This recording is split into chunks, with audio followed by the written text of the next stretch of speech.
Bid the bird of paradise fly up your nose. Bid him caress you with his toes.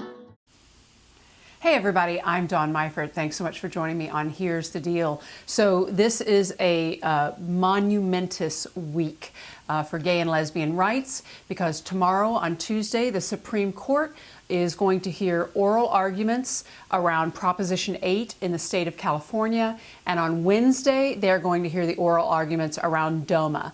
So what does that mean for you, for me, for all of us? So let's look at Tuesday first. So what's happening is they are arguing to repeal Proposition 8 in the state of California. Now, Proposition 8, if you will remember, banned same-sex marriages in the state of California and was heavily funded by the Mormon Church. So the state of California, the people that are for equality, are asking the Supreme Court to repeal this law. Now, the people on the right side, the conservative side, are saying that the voters have voted and that we should let that law stand. But let us all remember that civil rights in this country has never come to those by vote of the public. The rights of the minority have always been refused by the vote when it comes to voting of the majority. So civil rights, equality in this country has always been through legislation.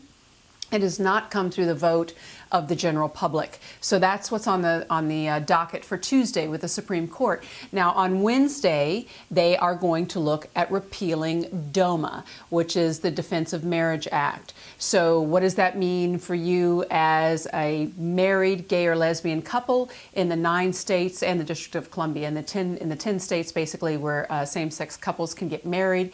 This is a big deal. This is federal recognition of same-sex marriage via the states that allow it. So that means for same-sex couples that have been able to get married in the state of Massachusetts, you are finally going to be able to obtain all of your civil rights around your marriage. And of course, the big one for our community is around taxation and protection of our families. So this is a huge week. The conservative side is pushing back in a big way. They're talking about how 30 states have legislated that marriage is between one man and one woman. And again, that is because of the popular vote of the people. It's not due to legislation coming from the bench. So we're going to report more on this after tomorrow's arguments on Tuesday and talk about how it seemed to go for Proposition 8. Thanks so much for joining me. I'm Dawn Meifert, and this has been Here's the Deal.